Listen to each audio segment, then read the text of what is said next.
श्री कृष्ण कहते हैं, व्यक्ति को सदैव बुराई से बचकर रहना चाहिए। अगर कोई बुरा कर्म करता है तो वो कर्म आपको अपने जीवन में ही भोगना पड़ता है। जिस प्रकार बछड़ा झुंड में भी अपनी मां को ढूंढ लेता है, वैसे ही कर्म का फल आपको हजारों की भीड़ में भी ढूंढ लेगा। ईश्वर कण कण में निवास करते हैं। छोटे से छोटे जीव के हृदय में ईश्वर का वास होता है। उस जीव को कष्ट का अनुभव होना ईश्वर को कष्ट का अनुभव कराता है। अर्थात किसी जीव को कष्ट देकर आप अपने ईश्वर को खुश कैसे देख सकते हैं। जो श्री कृष्ण का दास हो जाता है वो अपने आराध्य से ऐसे दिन न दिखाने की कामना करता है। जब उसमें गुरूर आ जाए तो आपने कृष्ण का सेवक बनकर ही जीवन सफल बनाना चाहता है। जो व्यक्ति सदैव हंसता खेलता मुस्कुराता रहता हो, अगर वो अपने स्वभाव से भिन्न हो जाए, अर्थात चुप गुमसुम उदास रहने लगे, तो समझना उसके हृदय में एक दर्द है। उस दर्द ने उसे कमजोर बना दिया है।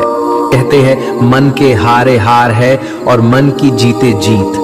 अर्थात जिस प्रकार सकारात्मक विचारों से सफलता मिलती है, उसी प्रकार नकारात्मक विचार असफलता के मार्ग की ओर अग्रसर करते हैं। क्योंकि जैसा हम सोचते हैं वैसा ही हम बन जाते हैं और अपने विचारों के माध्यम से ही हमें नकारात्मक और सकारात्मक परिणाम मिलते हैं। इसीलिए अपनी सोच को हमेशा सकारात्मक रखें।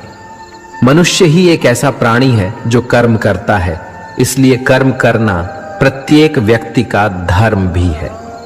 धर्म करने वाला व्यक्ति ही कर्मवीर कहलाता है।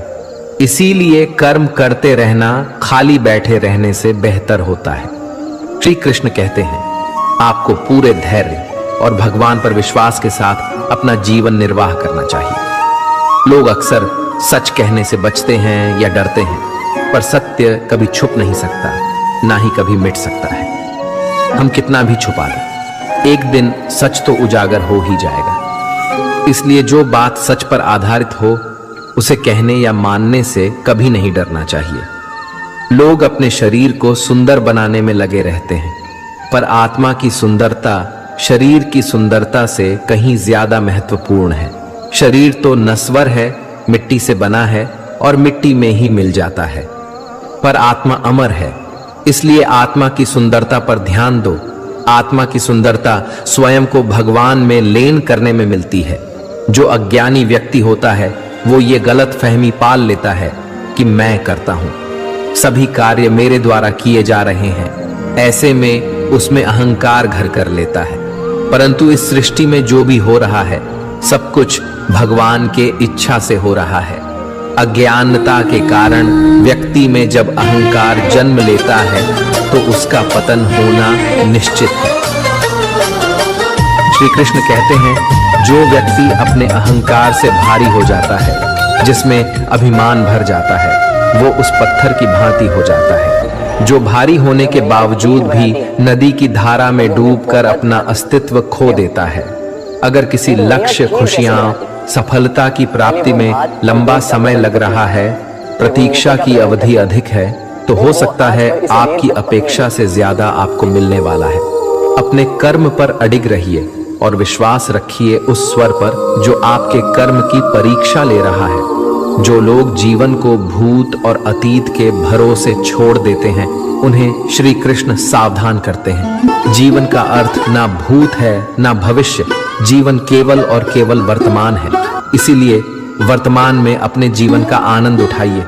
श्री कृष्ण कहते हैं, वो सब कुछ करो जो तुम्हें करना है, लेकिन लालच से नहीं, अहंकार से नहीं, वासना से नहीं, ईर्ष्या से नहीं, बल्कि प्रेम, करुणा और भक्ति के साथ।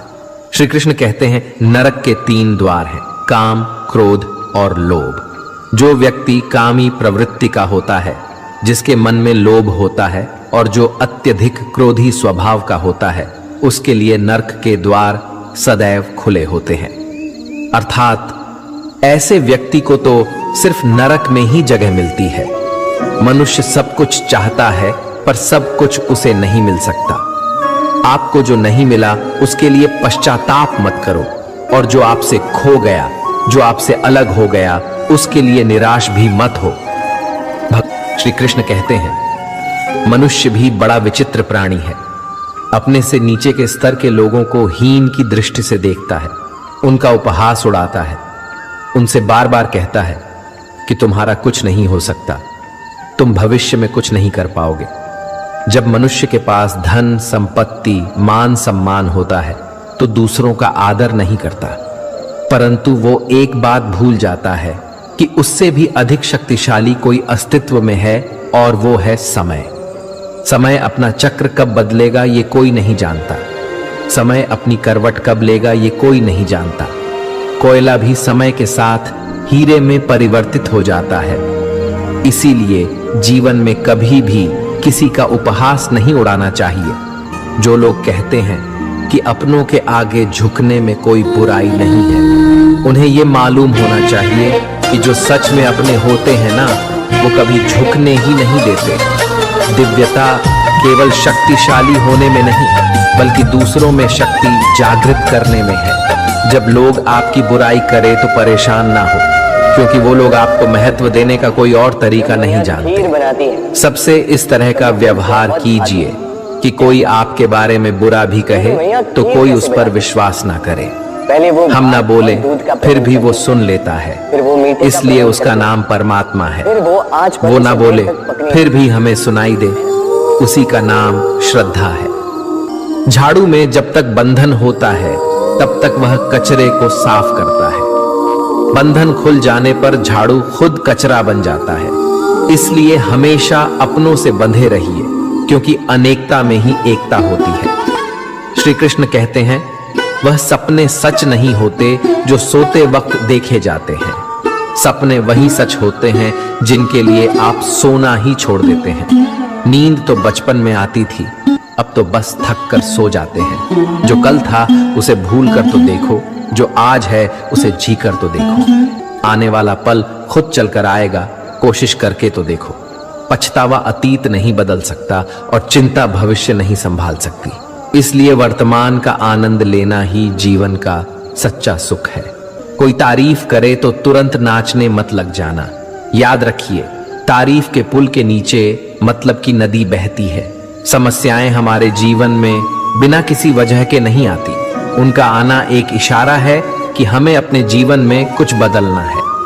जिंदगी की सबसे अच्छी बात यह है कि हमेशा नहीं रहने वाली।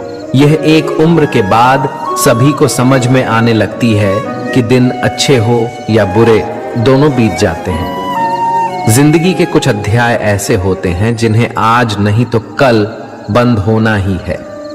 इसलिए जो आज आपके लिए है ही नहीं, उन्हें जबरदस्ती पकड़ने से क्या। भले ही जीवन भर अकेले रहना, लेकिन जबरदस्ती किसी से रिश्ता निभाने की जिद मत करना।